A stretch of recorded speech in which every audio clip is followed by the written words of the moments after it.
આજે આપણે વાત કરશું માનસ રોગ की ચિકિત્સા।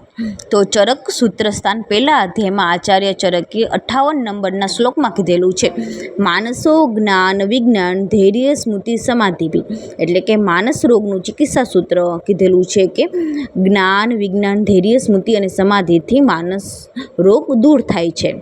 હવે ચરક સૂત્ર 11મા અધ્યાયમાં 47 નંબરના શ્લોકમાં આચાર્ય ચરક કહે છે કે માનસમ પ્રતિભૈષજ્યમ ત્રિવર્ગસ્ય અન્વવેક્ષણમ તદ્વિધ સેવા વિજ્ઞાનમ આત્માદિનામ ચ સર્વશ।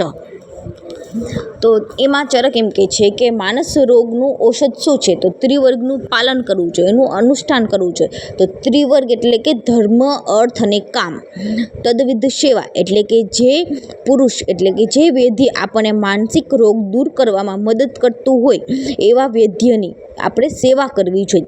વિજ્ઞાનમ આત્માદિનામ, તો એટલે કે આત્મા દેશ વગેરેનું સંપૂર્ણ જ્ઞાન।